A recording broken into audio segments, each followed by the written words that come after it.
I grew up in a split home where my mom was a Christian and my dad was not.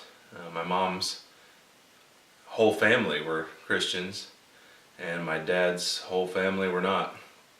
I, uh, I was pretty confused growing up. I watched my dad have all the fun in the world and live dangerously, and I wanted to be just like him. And my mom was always asking me if I wanted to go to church, and church was an option. So I went when it suited me. I spent I spent some time, in youth group. I actually went on a mission trip. Um, but ultimately, by the time I was graduating high school, I was completely addicted to myself, and my girlfriend was pregnant. And I didn't know what to do, so I tried to do what I thought was right at the time and marry her. And and that seemed like it went okay for a while.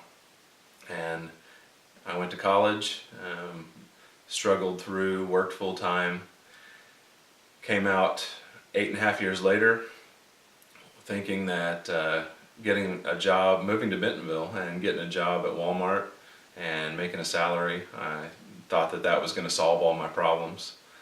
Having the money to buy the things and do the things that we hadn't been able to do before.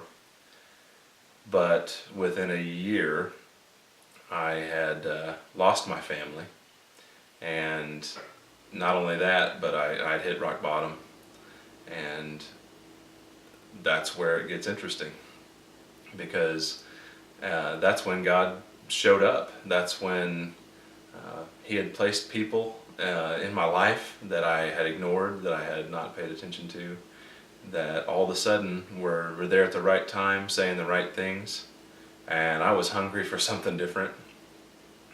Everything had been dark and painful for a while, for a short while actually. It wasn't very long, and God showed up, and all of a sudden I was hanging out with Christian people. I was hanging out with my Christian family.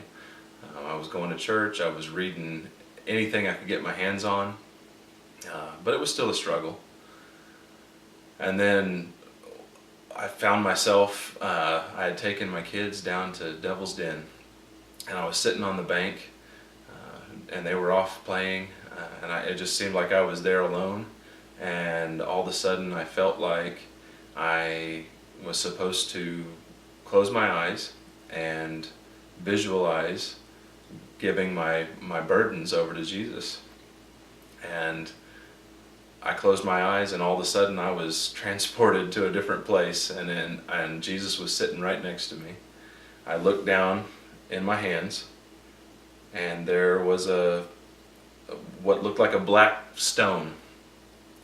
And I can't tell you right now whether I actually had a rock in my hands or not, but it was my burden. It was everything I'd been carrying around, and I just knew I was supposed to hand it to Him, so I just handed it to Him, and He took it,